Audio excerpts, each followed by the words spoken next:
My name is Miriam, and I'm 58 years old. I was cleaning my attic when my son started laughing at my old memories. My wedding dress, my letters, even my life. I smiled and let him. But when he found a dusty medal with his own name carved into it, and a date from before he was born, the smile faded. Some things from the past don't stay buried, especially when they were never meant to be forgotten. I never thought a simple afternoon of cleaning the attic would unearth the memories I'd tried so hard to bury. It started with a sigh and a broom. The attic had become my guilty secret over the years, a graveyard of forgotten boxes, old quilts, and the kind of clutter only sentiment can justify. Every corner smelled of dust and time. The wooden beams groaned when I stepped on them, as if scolding me for letting decades of memory pile up. Sunlight streamed through a small circular window, illuminating swirls of dust like tiny ghosts rising to greet me. Downstairs, I heard the familiar sound of my son, Eli, laughing as he hauled up another cardboard box. "Mom, I swear this house could qualify as a historical archive," he called out, teasing. "Do you even know what's up here?" I rolled my eyes, trying not to smile. "It's called family history, Eli. Something you wouldn't understand yet."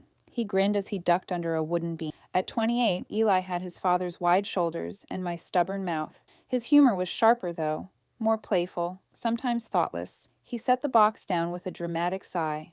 "You've got enough junk here to start your own museum, Mom. Seriously, what's even in half of these boxes?" "Memories," I replied, brushing my hands on my jeans. He smirked. "Or evidence of your hoarding tendency." I tried to laugh, but his words stung a little. To him, it was all just old stuff. To me, every object was a fragment of a life I'd lived, people I'd loved, things I'd lost. We started sorting through the boxes together. One contained yellowed photographs, wedding pictures of me and Caleb, my late husband. I caught my breath for a moment when I saw his smile frozen in the photo, his arm around me, his eyes full of that quiet warmth I'd fallen for all those years ago. Eli noticed my pause and leaned over my shoulder. "Dad looked so serious," he said, chuckling. "Did he ever smile for the camera?" "He smiled plenty," I said softly, my thumb brushing over the edge of the picture. "Just not for strangers." Eli laughed again, flipping through the pile. "Wow, you two looked so vintage. Is that your wedding dress?" "It is," I said, watching as he pointed at another box. "And that's your baby blanket, by the way." He made a dramatic gasp. "You kept that?" "Mom, I was like drooling and spitting up on that thing." "Burn it." I chuckled this time. "Genuinely, that blanket saw more love than half your shirts ever did." He grinned, shaking his head. "You're something else." As the afternoon wore on, we kept unearthing more pieces of my past. Letters, postcards, an old locket. Eli made running commentary on each one. He laughed at the letters Caleb had written me when we were young, his old-fashioned way of saying "I miss you" in paragraphs that now sounded like poetry from another time. "My dearest Miriam," Eli read aloud in a mock-serious tone. "Every moment without you feels like a century lost." He looked up, smirking. "Wow, Dad was a real Shakespeare, huh?"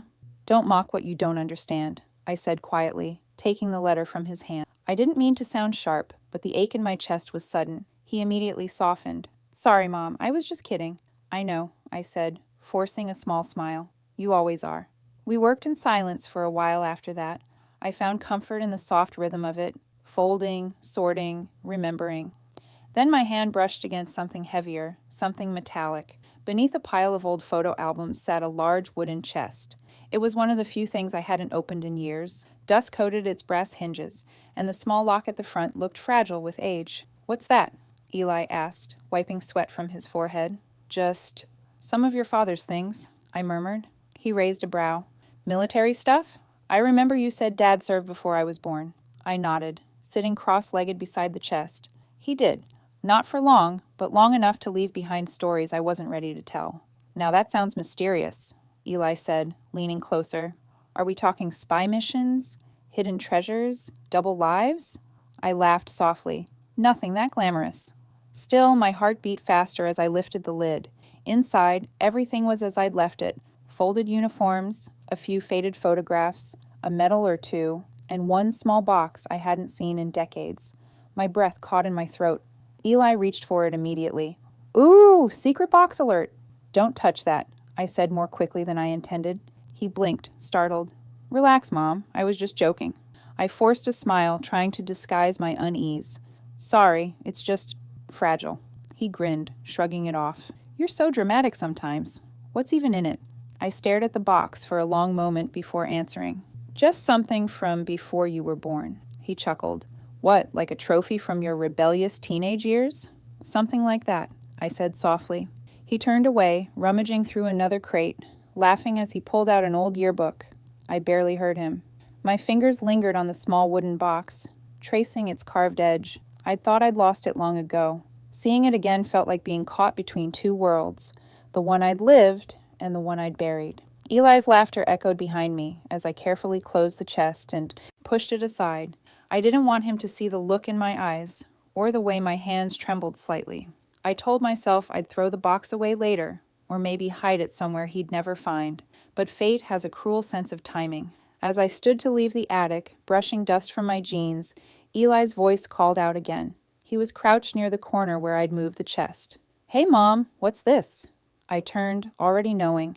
My stomach dropped as I saw the small wooden box in his hands, the faint glint of metal inside. He squinted at the engraving on its lid, running his thumb over it. Wait a second, he said slowly, his tone shifting from playful to puzzled. Mom, why does this have my name on it? I froze. The air in the attic thickened until I could hardly breathe. The smile I'd worn all afternoon faded completely, replaced by a chill that ran through me like a whisper from the past. Eli looked up, eyebrows furrowed, waiting for an explanation I wasn't sure I could give. And just like that, the laughter stopped. Eli finds the old metal box again and says, Hey, Mom, what's this? It's got my name on it. I froze. Eli's voice sounded playful, but my heart stopped the moment I saw what he was holding. The sunlight from the attic window caught the edge of the metal in his hands, and for a moment it shimmered like a ghost resurrected from the past. Eli held the small metal between his fingers, dust brushing away to reveal a polished, golden gleam. He squinted at it, turning it over with curiosity. Look at this thing, he said, grinning. Wow, it's actually engraved. Fancy. To Eli. For courage beyond measure. He laughed. Well, I don't remember doing anything courageous in the womb, but hey, I'll take it. My heart thudded painfully. I hadn't seen that metal in almost 30 years. It had been tucked away deliberately, hidden under layers of time and guilt. It wasn't meant for him to find. Not ever. Eli, I said, my voice barely more than a whisper. Put that down. He looked up, amused. Why? What is it? Some kind of family heirloom? I shook my head, struggling to steady my breathing. It's complicated. Eli laughed again, holding it up to the light. It's got my name on it, Mom. Come on, you can't drop a mystery like this and call it complicated. Where'd you even get it? Did you have it made when I was born or something? I forced a weak smile. Something like that. He tilted his head, studying me. You're acting weird. I just didn't expect to see it again, I admitted. My palms were damp, and I wiped them against my jeans. It's from a long time ago. Yeah, I see that, he said, squinting at the small inscription beneath the engraving. Wait a second. There's a date here. 1997. He frowned. Mom, I wasn't even born yet. The words hit me like a slap. My throat tightened. I remembered 1997 vividly. The heat, the chaos, the screams, the hospital tent where lives began and ended in the same breath. I saw flashes of faces I hadn't dared to think about in years. Eli's tone shifted from playful to genuinely curious. What's that supposed to mean? Did you know another Eli back then? I swallowed hard. No, yes. It's complicated. He laughed softly, trying to break the tension. Mom, everything's complicated with you. Come on, it's just a medal. Tell me the story behind it. I could feel my pulse in my temples. The attic felt smaller suddenly, the air heavier. Some stories, I said quietly, aren't meant to be told so easily. He stepped closer, his grin fading. You're scaring me a little, Mom.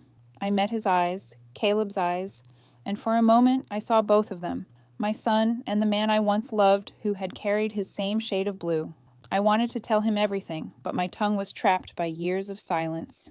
I got that medal from someone I once knew, I said finally. Someone? He repeated. Like who? I hesitated. The attic walls seemed to close in, filled with echoes of another world. He was a soldier, a good man. Eli's eyebrows rose. Wait, you knew a soldier? Like during Dad's service? I shook my head. Before your father. He blinked. Before Dad? But the date says 97. You and Dad were together then, right? I exhaled shakily, the air catching in my throat. We were, but there were things before him. Things that happened when I was very young. Things I never wanted to remember. He turned the medal over again. So this belonged to that soldier? In a way, I said. my voice trembling. But not exactly. What's that supposed to mean? My hands trembled as I reached out, taking the metal from his grasp. It was heavier than I remembered, its smooth surface cold against my palm. The engraving seemed to shimmer, to Eli, for courage beyond measure. I remembered the man who'd spoken those words, his voice, his kindness, the day I last saw him alive. "You're shaking," Eli said softly. His tone had changed, gentler now, concerned. "Mom, are you okay?" I nodded, even though I wasn't. "I'm fine, it's just... Seeing this brings back a lot." He sat down on a nearby trunk, watching me carefully. "So tell me about him. Who was he?" I looked down at the metal again, then out the window where the sun had begun to dip, painting the dust in soft orange light. "His name was Nolan," I said quietly. "Sergeant Nolan Hayes. He was brave. Too brave for his own good." Eli frowned, the name unfamiliar. "Did Dad know him?" I hesitated, then nodded. "In a way, yes. Your father knew of him." Eli leaned forward, elbows on his knees. "So what does any of that have to do with me? Why would this guy have my name engraved on something decades before I was even born?" The question cut deep. My chest tightened. I could still see Nolan's face, pale beneath the harsh tent lights, his bloodied hands clutching mine. I'd been a field nurse back then, young and terrified, the war pressing in from all sides. We'd been ambushed during a rescue mission. Nolan had carried 2 wounded children through enemy fire, saving them both before collapsing beside me. In his final moments, he'd pressed that metal into my hands, his voice weak but steady. "If I ever have a son," he'd whispered, "I'd want him to be brave like you. I'd name him Eli." I hadn't understood then why that name, why Eli, stuck in my heart. But when my own son was born years later, the name came to me as naturally as breathing. Now, as I stood before the man that baby had become, I realized I'd never truly let go of Nolan's ghost. "Mom?" Eli's voice pulled me back. "You're crying." I wiped a tear from my cheek.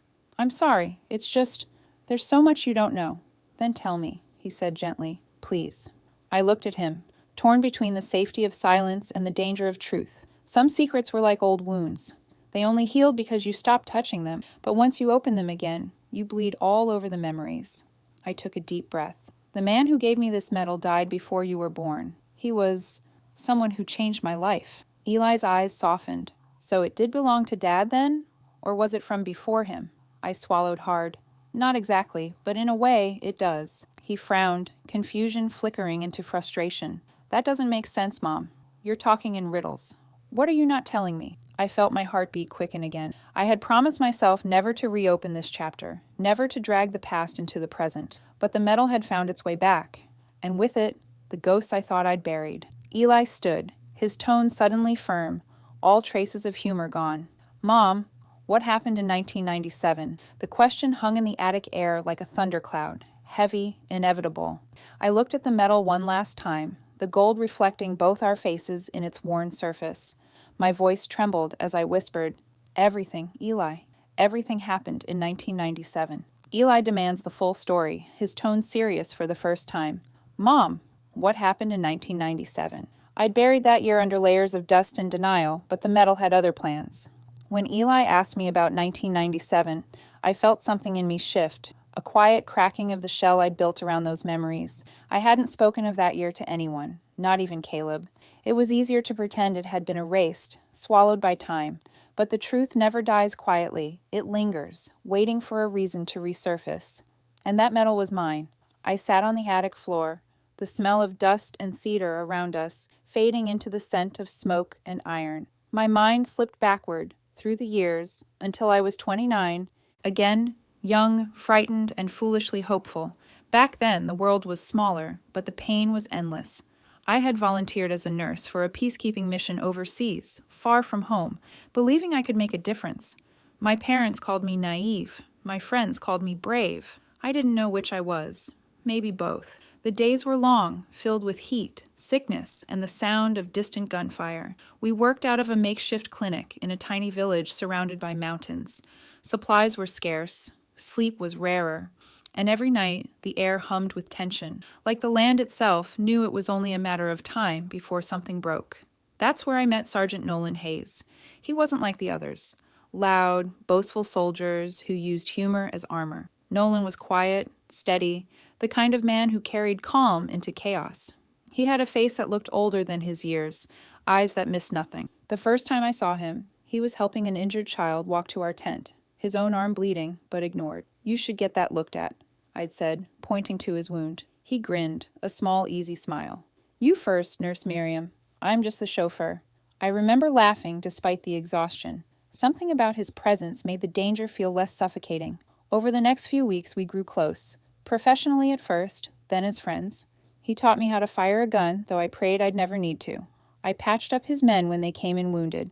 He made sure none of us went without water or sleep when things got rough. One night, under a sky streaked with red from distant explosions, he told me about the woman he loved back home. Her name was Grace. They'd grown up together, and he carried her photograph in his jacket pocket, a black and white picture of her smiling shyly, one hand over her heart. "She's waiting for me," he said quietly, staring into the dark. "I promised her I'd come back." "You will," I told him. "You're too stubborn not to." He chuckled. "If I don't, tell her I kept my promise as long as I could." I didn't know then that those words would haunt me forever. The attack came without warning. It was dawn when the first explosion shook the ground, knocking over medical tables and scattering instruments. Screams tore through the camp. Bullets followed. Sharp, metallic rain. The children we'd been treating cried out, huddled together as chaos erupted around us. I froze, my body refusing to move even as the walls collapsed around me. Someone grabbed my arm. It was Nolan. "Move!" he shouted, dragging me toward cover. We ran through the smoke, the air thick with dust and blood. I remember the sound of helicopters in the distance, the thud of boots, the way the ground trembled. A child stumbled in front of us, a small boy, no older than 6. Without hesitation, Nolan lunged forward, scooping him up. Then there was another explosion, closer this time. The world went white. When the dust settled, I found myself pinned under debris. My arm was bleeding, but I could still move. Nolan was beside me, his body shielding mine. He'd taken the brunt of the blast. "Nolan!" I screamed, trying to push the rubble off him. His eyes fluttered open. Blood streaked his face, but he smiled that same small, calm smile. "Hey!" he rasped, voice faint. "You're okay." "Good." I shook my head, tears blurring my vision. "You need help. Stay with me." He coughed, shaking his head weakly. Doesn't look like that's going to happen." "Don't say that," I cried, gripping his hand. "You're going home. You promised Grace." He smiled again, barely. "If I ever have a son." His breath hitched, his words fragile. "I'd want him to be brave like you. I'd name him Eli." I froze. "Eli?" He nodded weakly. "Means ascended, right? Feels fitting." His eyes drifted to the medal hanging loosely around his neck. It had been awarded to him just weeks earlier, for saving a group of civilians during another raid. The words, "For courage beyond measure," glinted faintly through the dust. He unclasped it, pressing it into my palm with trembling fingers. "Take it. Maybe one day it'll mean something." Then his hand went still. I screamed for help, but by the time the medics reached us, Nolan was gone. I stayed until they evacuated us. I watched them carry him away in a bag that looked too small for the weight of his life. Later, when I gathered his belongings for shipment home, I found a small engraving tool in his pack, and another medal, unfinished. On its surface, only one word had been etched: Eli. I didn't know if he'd planned to make a gift for a future son, or if it was symbolic, a wish, a hope. But when I held it, something in me broke open. After the mission ended, I was sent home early. They said it was for my own good. I returned to quiet streets, polite smiles, and the illusion of normalcy. But every time I closed my eyes, I saw his face, heard his voice, and felt the weight of that medal in my hands. I hid it in a box beneath my father's old chest, swearing I'd never speak his name again. I tried to build a new life, marry, move forward, but part of me stayed there, in that broken village, under the burning sky. Years later, when my son was born, I didn't plan to name him Eli.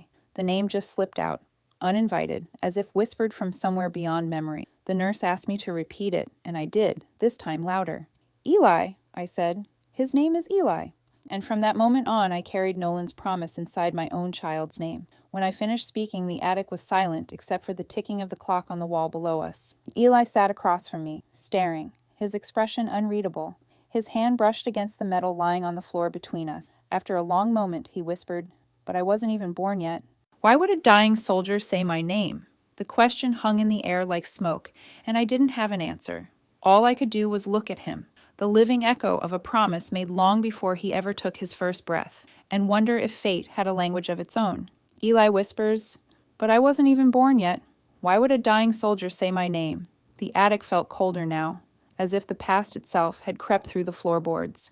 Eli's face was pale, his eyes darting between me and the metal lying on the wooden floor. For a long time, neither of us spoke.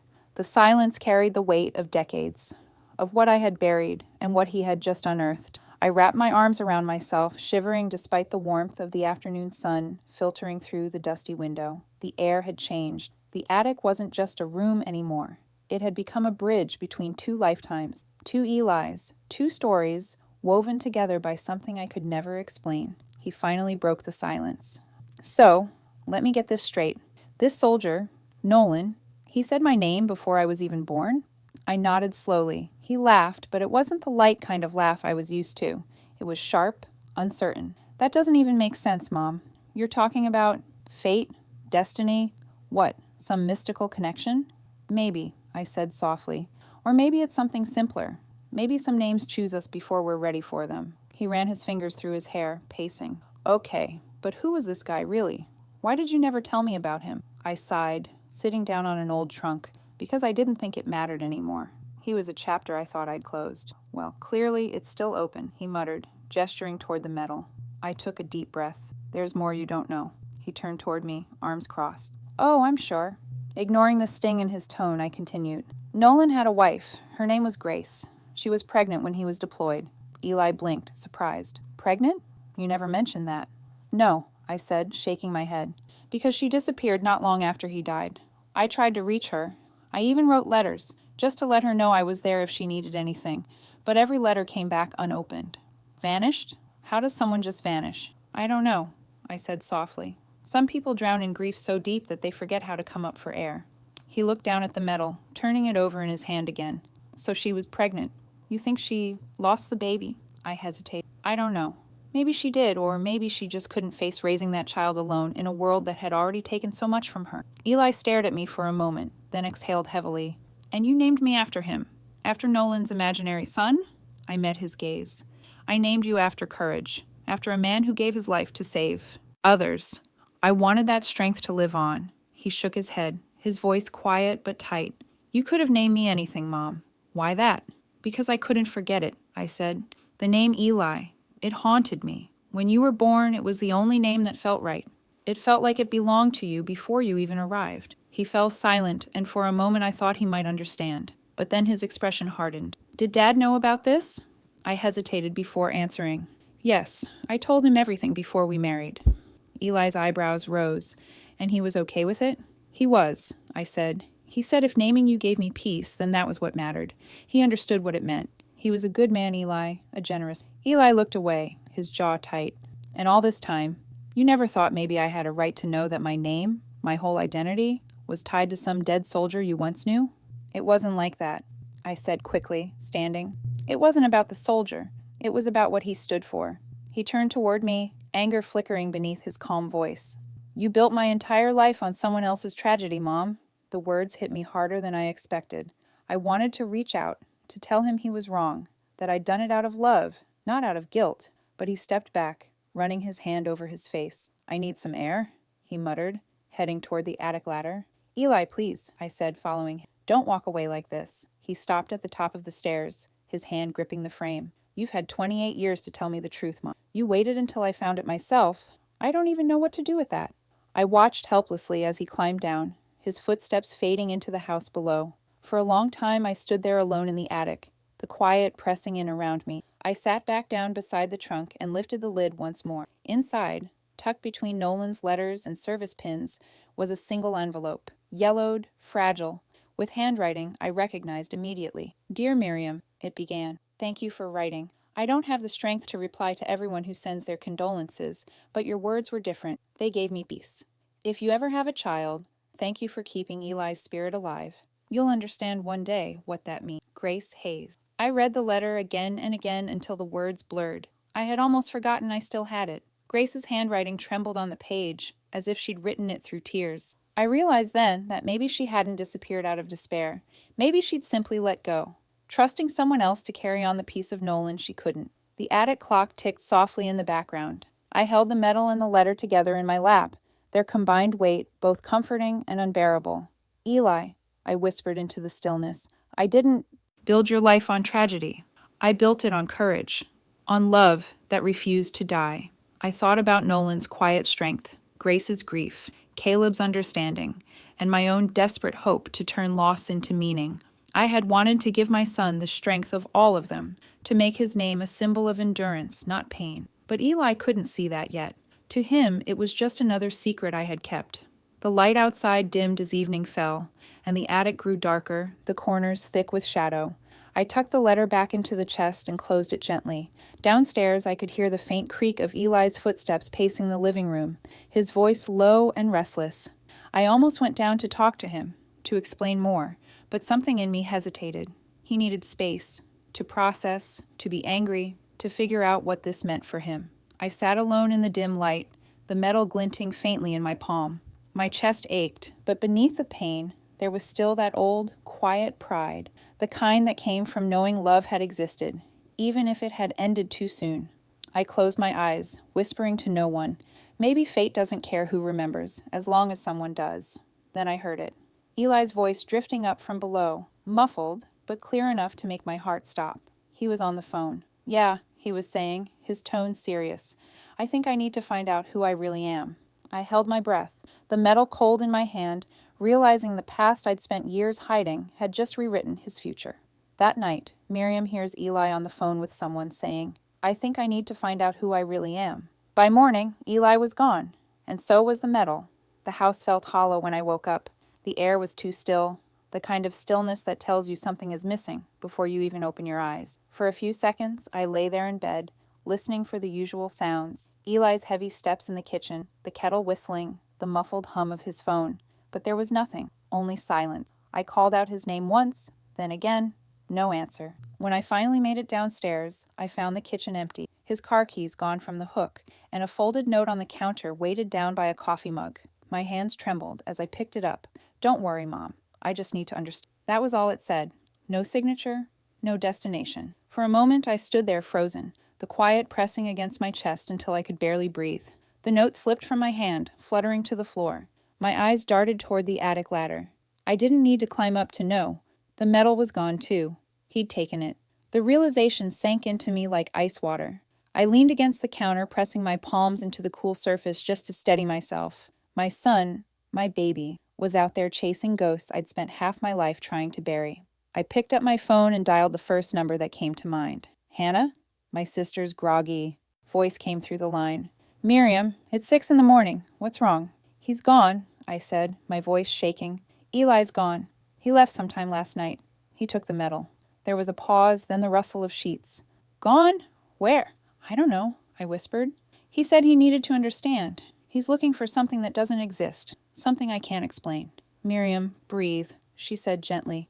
You knew this might happen. You opened the door to it when you told him about Nolan. I didn't mean to open anything, I snapped, then immediately regretted my tone. I didn't want him to find out like that. You can't control how truth unfolds, Hannah said quietly. He's a grown man.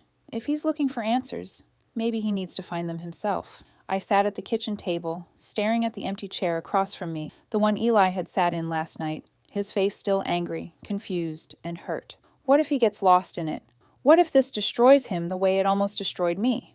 Or maybe, Hannah said softly, it'll heal both of you. Maybe that's what he's meant to do. Her words stayed with me long after we hung up. I spent the next few hours pacing the house, unable to sit still. Every object felt like a memory. Caleb's coat still hanging by the door, the framed photo of Eli at graduation, the old locket I'd once worn in the war. I kept glancing at the window, half expecting his car to pull into the driveway, but the hours passed and the road stayed empty. Finally, I went up to the attic. The chest sat open, its contents scattered from our search. I knelt beside it, running my hands through the papers and envelopes.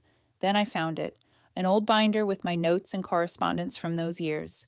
Inside was a folded letterhead from the military, creased with age. Contact, Captain Roger Weller, Peacekeeping Division, 1997. He had been Nolan's commanding officer, The man who'd written to me after Nolan's death to thank me for my service and assure me his sacrifice hadn't been in vain.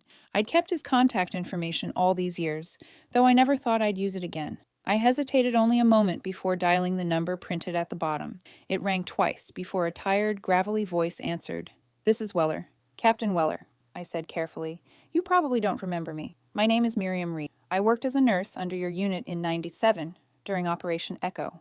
There was silence for a few seconds, then a slow exhale. "Miriam Reed. I remember that name. You were with Sergeant Hayes when he went down." My throat tightened. "Yes, I was? What can I do for you?" "I need to know something about his wife," I said.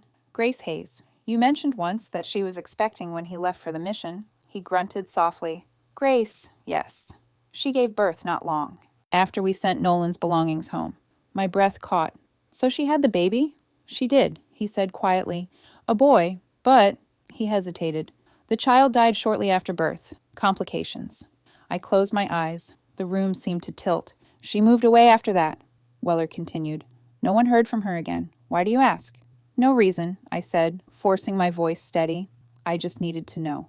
When I hung up, I sat there in stunned silence. A boy who never lived. A name given to a child who never took his first breath. And years later, I'd given that same name to my son. Whose life was my Eli living? While I was sitting there drowning in questions, Eli was hundreds of miles away, driving into his own. He'd gone to the city, where the National Memorial Archives were kept. I could imagine him there, walking through marble halls filled with records, the smell of dust and paper thick in the air. He'd always had Caleb's stubborn curiosity. Once something didn't make sense, he couldn't stop until it did. At the archives, Eli presented the medal to the clerk, asking about Sergeant Nolan. The man led him to a computer terminal, and within minutes, Nolan's file appeared. Photographs, reports, service notes. There, on the screen, Eli saw me. A black and white photograph. Nurse Miriam Brooks, my maiden, standing beside Nolan Hayes in uniform. Both of us smiling faintly, unaware that a camera had captured the beginning of something neither of us would survive unchanged. Eli's eyes widened as he traced the edge of the screen. His mother, young, in fatigues, standing shoulder to shoulder with a man she'd never mentioned. It was real. All of it. He scrolled further and found another entry. Operation Echo. Classified file. Access restricted. A warning flashed on the screen. Confidential. Authorized personnel only. But Eli had always been resourceful. Using the archivist's terminal when the man wasn't looking, he located a physical folder number and followed the directions to the restricted section. There, tucked behind other declassified records, was a single brown envelope with a red stamp across the top. Operation Echo. Field Reports. He hesitated, then opened it. Inside were several pages, maps, radio transcripts, casualty reports, and one document marked Incident Debrief, Hayes, Nurse Brooks. His fingers trembled as he flipped through the pages. That's when he saw it. His father's name. Caleb Reed, listed as operative liaison during the same mission. Eli's breath caught in his throat. His father's name was on the same line as Nolan's. His father, who'd supposedly never met him, who'd told his mother he served in a completely different unit. The last page of the file was partially blacked out, but one line remained visible. Mission compromised. Operative Reed evacuated with civilian nurse Brooks after Hayes' fatality. Eli's mind reeled. The connection wasn't just emotional, it was literal. His parents and Nolan had shared the same battlefield, the same moment of loss. He stood there frozen, the paper trembling in his hands. The room seemed to hum with the weight of revelation. And then, his voice barely above a whisper, he said to himself, "Reed, why is my name next to his?" Eli opens the file and gasps. His own last name, Reed, appears next to Nolan's on a classified document. The truth wasn't buried in the attic. It was buried in the past I never meant for him to find. Eli came home late that night. I knew it before I saw him. The sound of the car tires crunching over the gravel, the door opening quietly, the careful steps of someone trying not to wake the house. I'd been sitting in the kitchen for hours. The lights dim, a mug of untouched tea growing cold in my hands. When the door creaked open, I looked up. He stood in the doorway, his face pale, his eyes shadowed. He looked older somehow, like the day had stripped away years of innocence I could never give back. For a long moment, we just stared at each other. Then he reached into his coat and pulled out a crumpled folder, the same color as the memories I'd spent my life running from. "You knew," he said quietly. I didn't ask what he meant. I could see the truth written across his face. He set the folder on the table between us, his voice trembling. You knew Dad was there. You knew he and Nolan were on that mission together. My throat tightened. You saw the file. He nodded, his jaw tightening. Operation Echo. Caleb Reed and Nolan Hayes, listed side by side. You told me Nolan saved your life, but that's not all, is it? He saved Dad's. I looked down, unable to meet his gaze. Yes, I whispered. He did. Eli sat leaning forward, his knuckles white against the edge of the table. So they knew each other. They were more than that, I said softly. They were brothers in everything but blood. He frowned, confused. I took a deep breath, my fingers tightening around the mug. Caleb and Nolan met before I did. They trained together. They were inseparable. Two halves of one soul, people used to say. When I joined the medical unit, Caleb was already attached to Nolan's division as a communications officer. So, you met Nolan through Dad? Eli asked, his voice softer now. Yes, I said. But the day I met Nolan in the field, Caleb wasn't there. He'd been sent ahead on a separate assignment. None of us knew that the operation was doomed before it even began. The words came slowly, painfully. When the ambush hit, it was chaos. Nolan shielded me and the children. But what I didn't tell you, Eli, was that he wasn't just saving me. He was trying to reach Caleb. Your father had been pinned down on the far side of the village. Nolan ran toward him through the gunfire. Eli's breath caught. And he didn't make it. I nodded, tears blurring my vision. He reached Caleb. He threw himself in front of a grenade. The blast saved your father's life, but it took his. For a long time, neither of us spoke. The ticking clock filled the silence.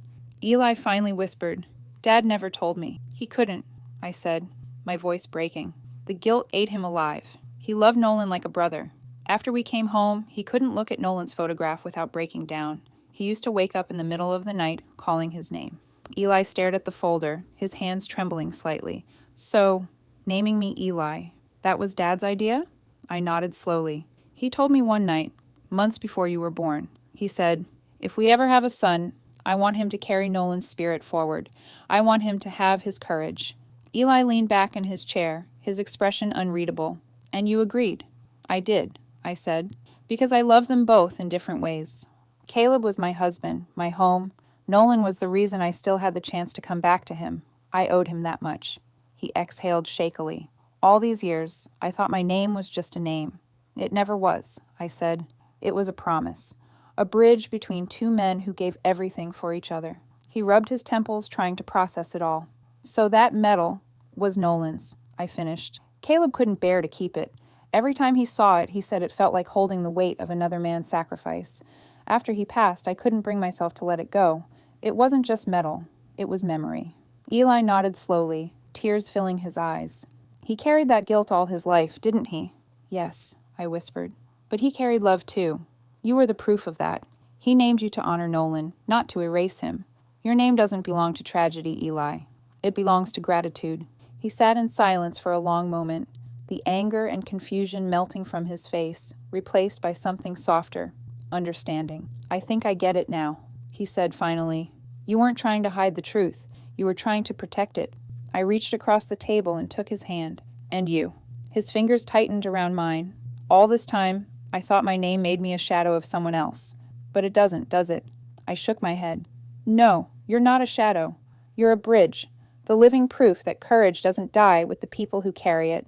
For the first time in days, I saw his smile. Small, tentative, but real. Your name carries the best of both men, I whispered. Your father's heart and Nolan's bravery. That's who you are. Eli nodded, his voice low. Then maybe it's not such a heavy name after all. I smiled, brushing a tear from my cheek. It never was. You just needed to see where it came from. He squeezed my hand gently. I wish Dad had told me. I do too, I said, softly. But maybe he thought it was better this way, that you'd find your own way to understand. Eli looked around the kitchen, his gaze drifting to the shadows cast by the flickering light above. It's strange, he said after a while. All my life, I felt like I was chasing something I couldn't name. I think maybe this was it. Truth has a way of finding us, I murmured, even when we try to hide from it. The house was silent again, but it felt different now. Not empty, but full. As if every ghost that had lingered here finally had a story to rest in. For a moment, I allowed myself to breathe. Then came the knock. A sharp, unexpected sound that shattered the fragile calm. Eli and I exchanged a look. "I'll get it," he said, standing. I watched him walk to the door, the wooden floor creaking under his steps. He pulled it open, and there stood a woman, early 30s, dressed in a navy coat, her dark hair tied back neatly. She held a small leather satchel and looked uncertain, almost nervous. "Can I help you?" Eli asked. The woman's eyes flicked to me, then back to him. "I'm sorry to intrude," she said softly. "My name is Lydia Hayes. I think you might know my uncle, Sergeant Nolan Hayes." Eli froze. I felt my heart stop. Lydia smiled faintly, her voice trembling just slightly. "I believe you have something that belongs to my family." A knock at the door interrupts them. It's a woman who introduces herself as Lydia Hayes, Nolan's niece. The past had found its way to our doorstep, and it was wearing Nolan's eyes. For a moment, I couldn't move. The woman standing in our doorway looked so familiar it made my breath hitch. She had the same steady gaze, the same calm warmth Nolan carried even in chaos. I didn't need her to say his name again. I could see him in her. Eli stood frozen beside her, the surprise still written across his face. I stepped closer, my voice trembling. "You said your name was Lydia Hayes?" She nodded. "Yes, I'm Nolan's niece. My father was his younger brother." Her voice was gentle but sure, carrying that same quiet strength I remembered from her uncle. I gestured for her to come in. "Please, of course. Sit down. You must have come a long way." "From Chicago," she said, smiling faintly. "I hope this isn't too sudden. I tried writing, but the letter came back unopened. So I thought maybe it was time to come in person." Eli glanced at me, confused. "Wait, you wrote to my mom?" Lydia nodded. "About 6 months ago. I've been researching my uncle's service history for a family memoir. I found a few names in his records that I didn't recognize. Yours included, Mrs. Reed."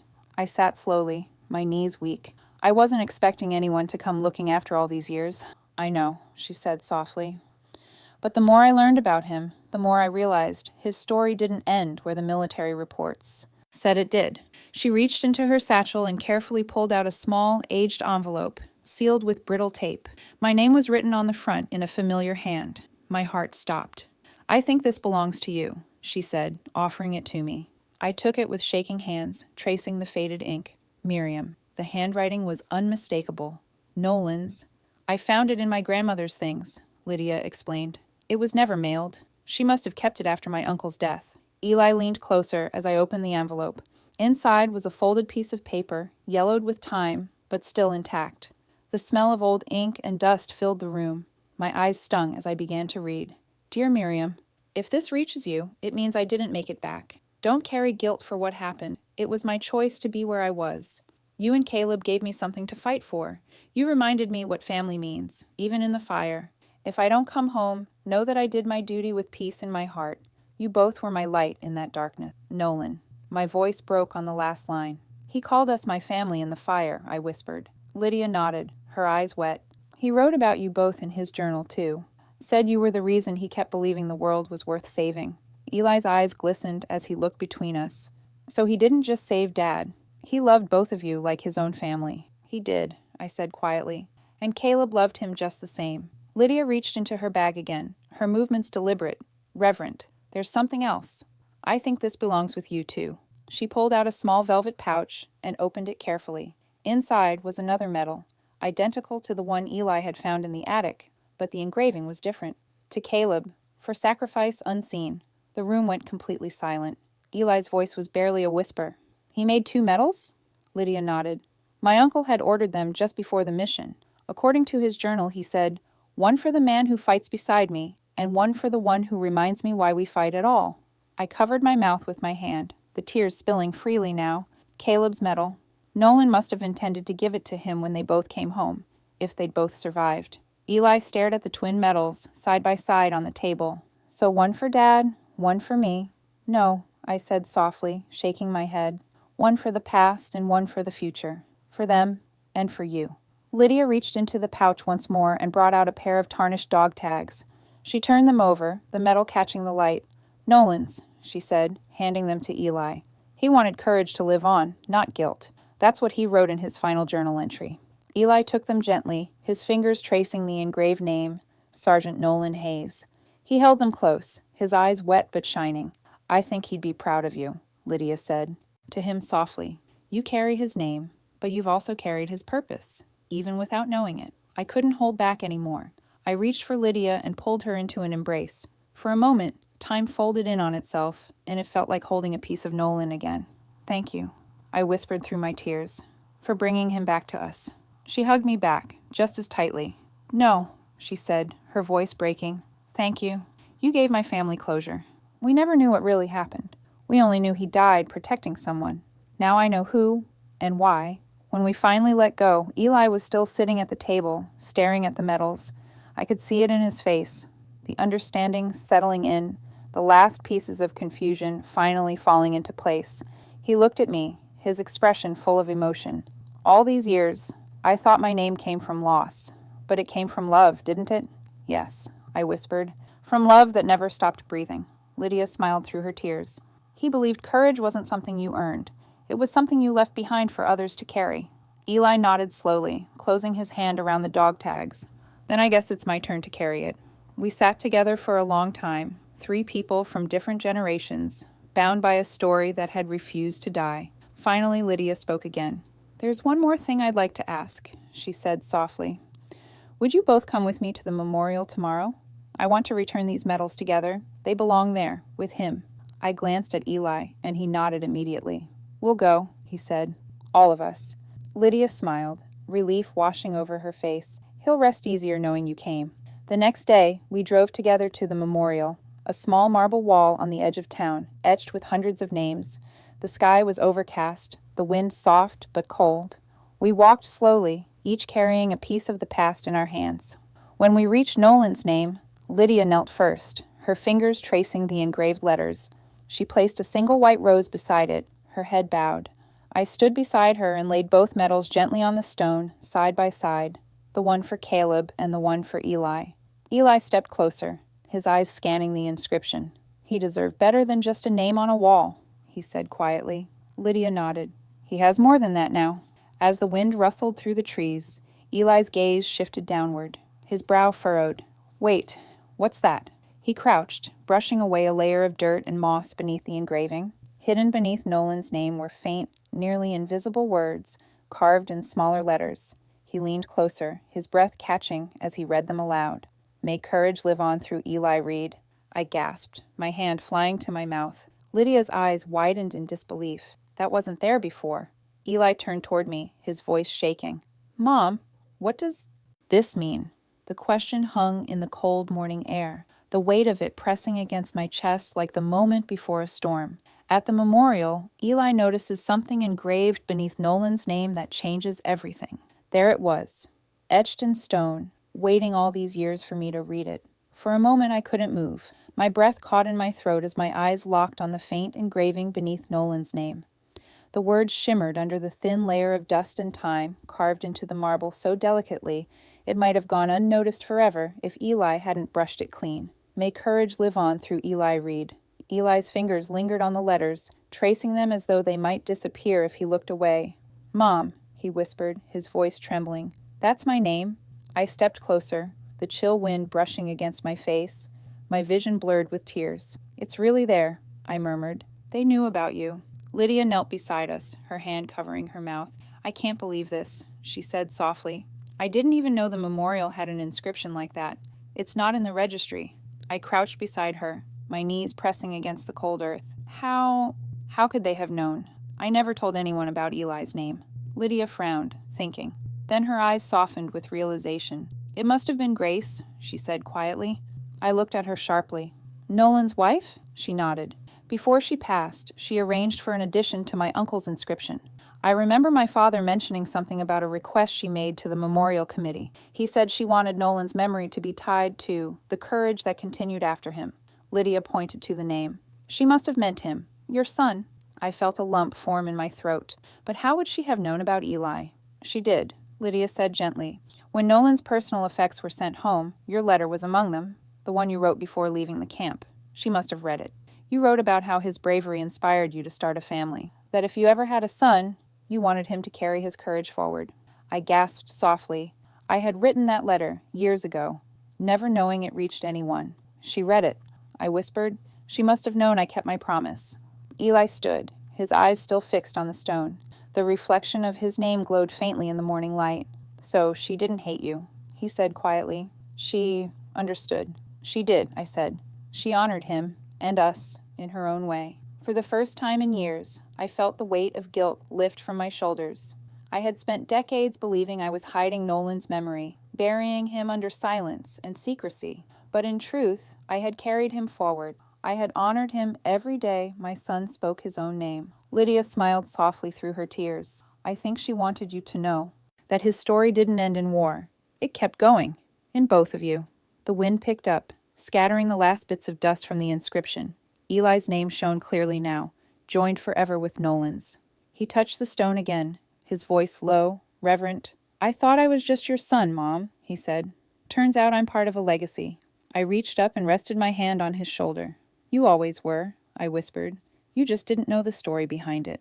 He turned to look at me, tears glistening in his eyes. I think I do now. Lydia stepped back, giving us space. Would you like to say something? She asked gently. Eli nodded, clearing his throat.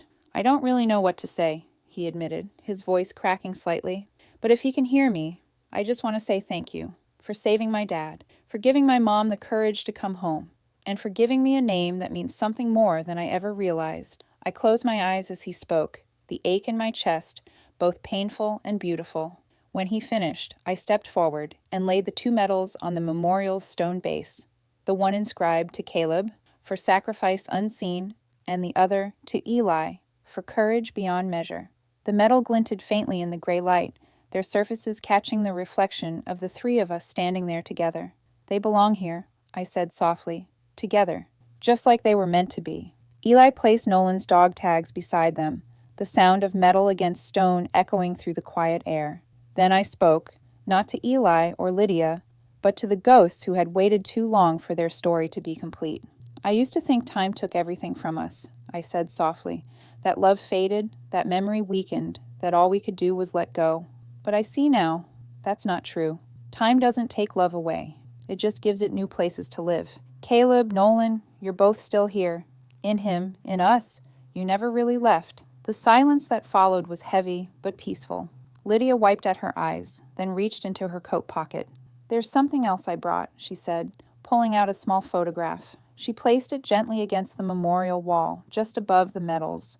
It was old and faded, but the image was unmistakable. Nolan and Caleb, side by side in uniform, arms slung around each other, grinning at the camera. Behind them stood a young woman in nurse fatigues, me. Eli looked at it for a long moment, his voice barely above a whisper.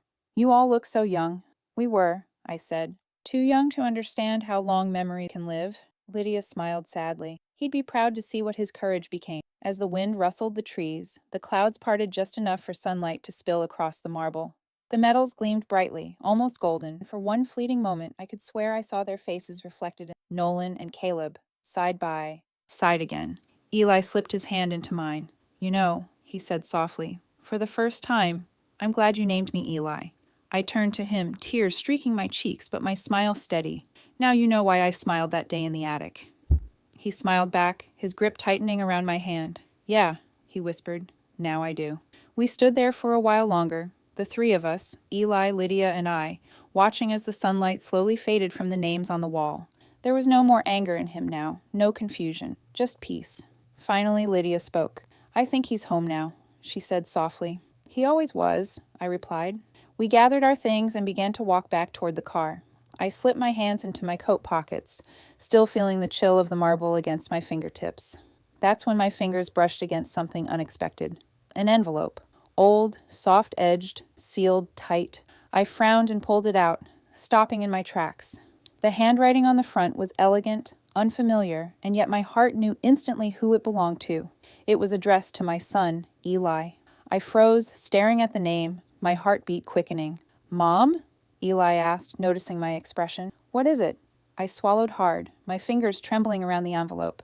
I don't know, I said softly, but I think it's for you. As they walk away, Miriam notices one last unopened envelope inside her coat pocket, addressed to my son, Eli. My hands trembled as I broke the seal. The handwriting was his. The wind had picked up again, rustling the trees and sending a chill through the air, but I barely felt it. All I could hear was the sound of the paper tearing as I opened the old envelope, my fingers shaking so hard that Eli had to steady my hand. The ink was faded, but the moment I saw the looping letters of his name, Nolan. My knees went weak. The letter had waited almost 3 decades for this moment. The edges were worn, the folds soft as silk, as though it had been handled countless times but never read aloud. Eli stood beside me, silent, his eyes fixed on the page. Lydia lingered a few steps back, her head bowed. The world around us seemed to fade, the memorial, the trees, the sky, until it was just me, my son, and the words of a man who had never really left us. I took a breath and began to read. My dearest Miriam, if this letter finds you, it means time has done what war could not. It's kept us apart. I can feel the weight of what's coming. We've been ordered deeper into the village, and I know we may not all come back. So I'm writing this while I still can, because there are things I want. You once told me that courage was about medals, about heroes, about the men who did home. But you were wrong. Courage isn't found in a uniform or a title. It's in the people who keep showing up when the world tells them not to. It's in the ones who heal instead of hate, who build instead of destroy. That's what you did for us, Miriam. You made us believe again. You gave us a reason to fight, not for glory, but for something simple. Goodness.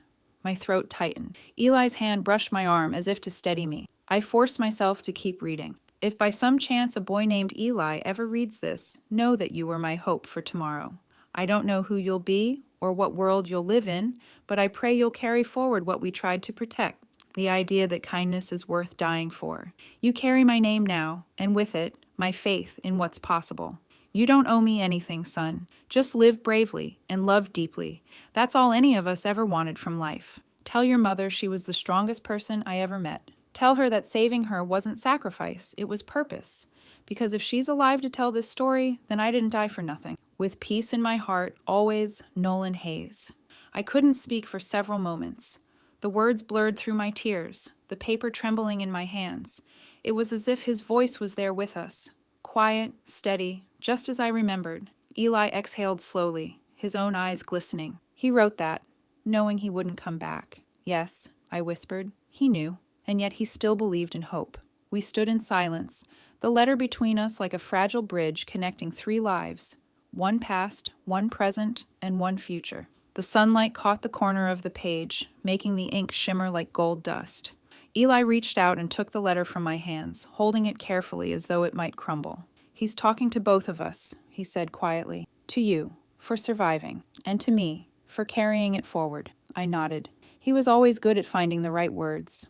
He smiled faintly, the kind of smile that comes with both heartbreak and gratitude. Then, after a long pause, he knelt by the memorial and placed the letter at the base of the wall, right beneath Nolan's name. He deserves to rest here, he said softly. Lydia joined him, setting a single white rose beside it. The petals fluttered gently in the breeze. He finally made it home, she whispered. I closed my eyes. In my mind, I saw it all again. The faces, the laughter, the chaos, the courage. I saw a younger me, standing in the dust with a bandaged arm, watching Nolan walk away for the last time. I saw Caleb waiting for me on the other side of the war, his eyes full of love and guilt he'd never learned to let go of. And I saw myself years later, rocking a baby named Eli, whispering the name like a prayer. The images flickered one after another, like fading photographs, until all that was left was peace. As we turned to leave, I took one last look at the memorial wall. The sunlight had dimmed, and the shadows of the names stretched long across the ground. The medals, the dog tags, and the letter lay together, 3 pieces of a story, finally put to rest. Mom? Eli said quietly as we walked back to the car. Thank you. For what? I asked. For telling me the truth. For keeping it alive. I smiled softly. It wasn't just me. The truth has a way of surviving, even when we try to bury it. He nodded, his hand finding mine. You know what's funny? He said, glancing back at the memorial. For most of my life, I thought the past was something that haunted us. But it's not, is it? No, I said gently. It's something that finds us when we're ready to understand it. He smiled again, and I could see a new calm in him, something peaceful, like the storm had finally passed. As we reached the car, I turned once more toward the stone wall in the distance. The wind carried Nolan's words back to me like an echo. Courage isn't in medals or names, it's in the people who carry forward kindness and truth. And for the first time in a long time, I felt free. That night, after we returned home, I climbed the attic stairs one last time. The air still smelled of dust and cedar, but it no longer felt heavy. The boxes were the same, but their weight had changed. Each one now felt like a story that had finally been told. I sat by the window where the sunlight streamed in during the day and watched the moonlight settle over the old wooden floor. In the quiet, I could almost hear the laughter again. Eli's teasing voice, Caleb's gentle chuckle, Nolan's steady tone. The attic was peaceful now. I spoke softly to the silence, not sure who I was speaking to. Sometimes the things we hide are the stories that save us. I thought about how far we'd come, about the war, the love, the pain, and the legacy that tied us all together, about how a dusty attic and a single forgotten medal had unearthed not just history, but healing. Downstairs, I heard Eli humming quietly to himself, a melody I didn't recognize. It was steady, calm, hopeful. I smiled, brushing a tear from my cheek, and as I looked at my son's smile, I whispered into the stillness. I realized the past hadn't haunted us. It had chosen us to remember. As we left the memorial, I realized some stories aren't meant to stay hidden. They wait for the right moment and the right heart to bring them back to life. The medal, the name, the memories. They weren't burdens after all. They were bridges between the past and the present. My son finally understood who he was, and I finally forgave myself for what I'd buried. Because sometimes the things we try to forget are the very things that make us who we are. And as I watched Eli smile, I knew the past hadn't haunted us. It had chosen us to remember. Some memories change us forever, and some remind us who we've been all along. If this story touched your heart, don't forget to share it with someone who still believes the past can teach us something. Hit the like button if you've ever found a piece of your history hidden where you least expected it. And tell me, if you discovered a secret from your past that could change everything, would you open it or leave it buried?